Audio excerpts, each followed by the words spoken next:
dan nasihat untuk meningkatkan ibadah takwa kita kepada Allah Azza wa Jalla. Dan marilah jamaah sekalian, kita tingkatkan iman kita dan takwa kita kepada Allah dengan sebenar-benarnya, menjalankan semua perintah Allah Subhanahu wa ta'ala dan juga perintah Rasulnya sallallahu alaihi wa alihi wasallam.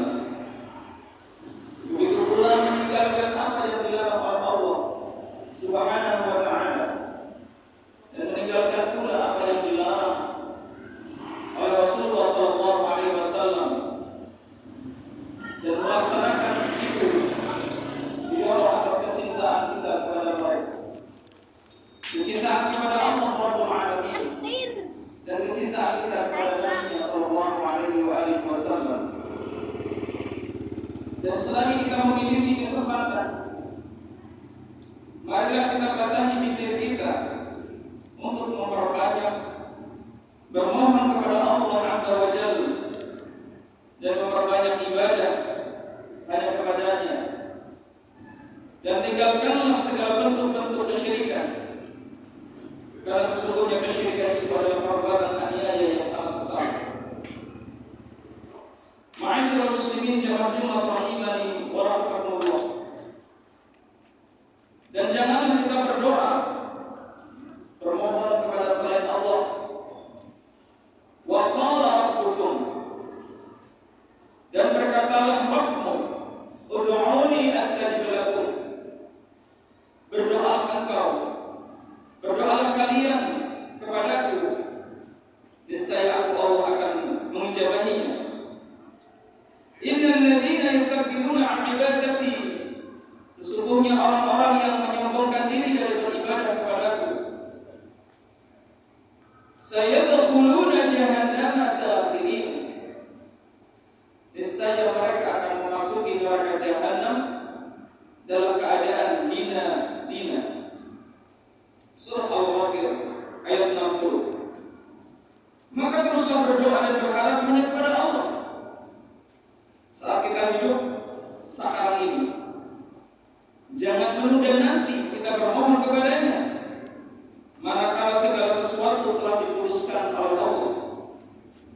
Karena saat setelah Allah putuskan sebagian manusia, ada yang menempati surganya dan ada pula yang menempati di nerakanya.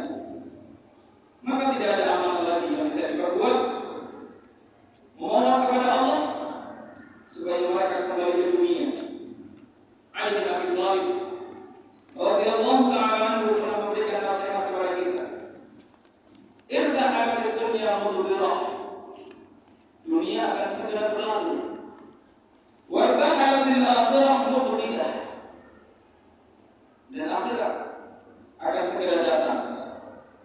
Wa likulli wahidatin minhuma banun, entah dunia entah akhirat, dua-duanya memiliki anak-anak, yakni tercinta. Yang mencintai dunia ada, yang mencintai akhirat pun ada. Dan beliau mengatakan fakunu min abna'il akhirah, jadilah kalian orang-orang yang mencintai akhirat. Wa la takunu min abna'id dunya, janganlah kalian mencintai dan menjadi anak-anaknya dunia. Fa inna al-yawm, karena hari ini, hari kehidupan dunia ini adalah amal wala hisab, tempatnya beramal, dan di sini tidak ada penghisaban dari Allah Azza wa Jalla. Wallah, dan ada pun esok setelah kita mati, hari-hari kita hanyalah hisabun wala amal, hari-hari kita penuh dengan penghisaban dan tidak ada orang beramal lagi. Ma'asyiral muslimin rahimani wa rahmatullah. Maka menjadi tanggung jawab yang besar bagi kita sebagai seorang muslim atas keselamatan keluarga kita di akhirat kelak. Tanggung jawab besar pula untuk menjadikan mereka anak-anaknya akhirat, dan juga menjadi tanggung jawab yang berat untuk menjadikan mereka penghuni surga dan bukan penghuni neraka. Allah Azza wa Jalla berfirman, ya ayyuhalladzina amanu qu anfusakum wa ahlikum nar wa qudha an-nas wal hijarah. Wahai orang-orang yang beriman, peliharalah dirimu dan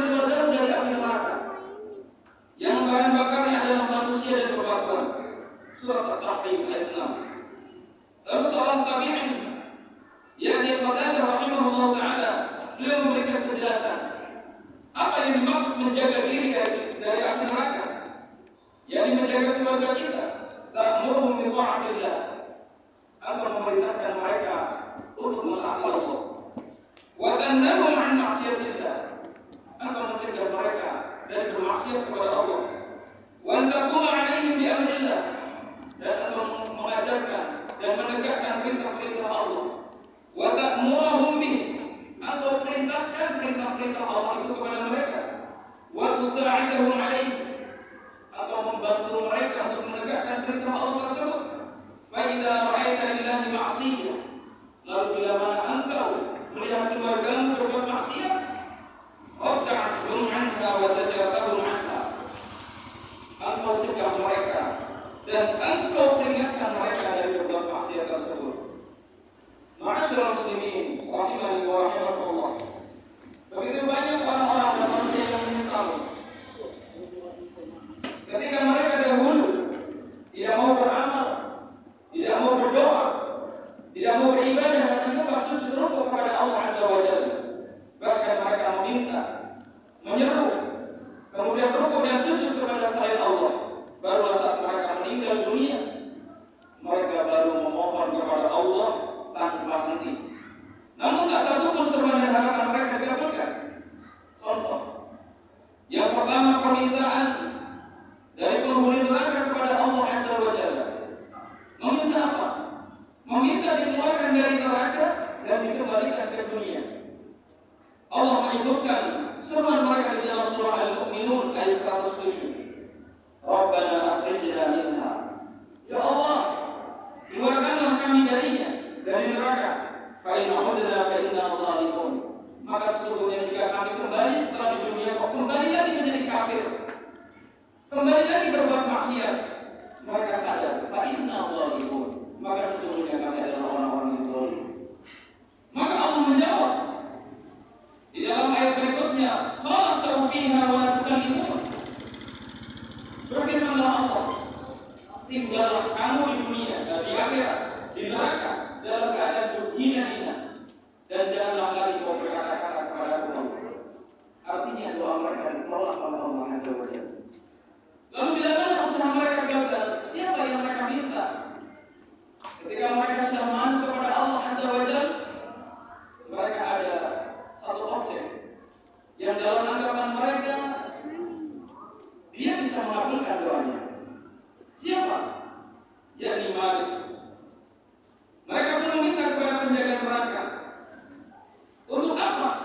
Meminta kepada Allah supaya Allah membinasakan mereka. Apa arti membinasakan? Mematikan. Mengapa mereka meminta mati seperti nanti orang di dunia?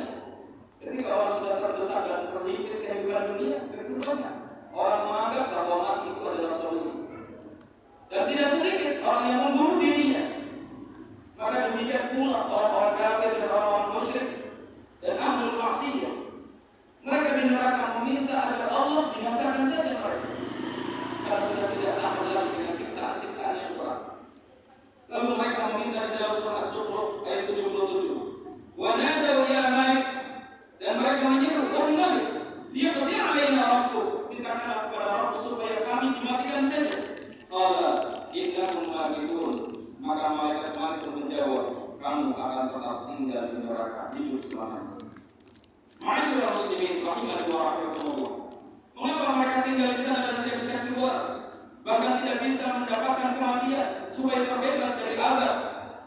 Maka Allah pun berfirman, laqad ji'nakum bil haqq, sungguh dahulu di dunia kami sudah mendatangkan kepada kebenaran. Walakin aktsarakum lil haqqi karihun, akan tetapi kebanyakan kalian membenci kebenaran itu. Jika mereka meminta kepada Allah pun tak berhasil, meminta kepada Malik menjaga neraka pun tidak berhasil. Siapa lagi yang mereka mintakan? Yakni para malaikat yang sedang menyiksa mereka. Mereka pun penghuni neraka meminta kepada yang menyiksa, yakni para malaikat. Disebutkan di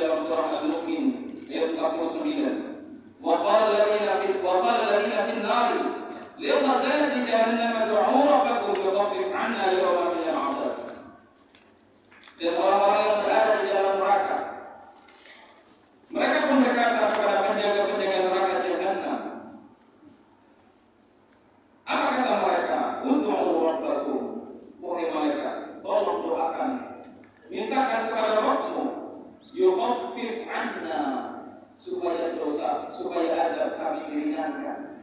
Diliburkan barang sehari saja. Apa jawabnya? Sungguh, yauma minal adab, disiksa dari kami barang sehari saja dari siksaan tersebut. Maka mereka pun mengatakan, qalu, mereka menjawab, awalam taku ta'tikum rusulukum bil bayyinat.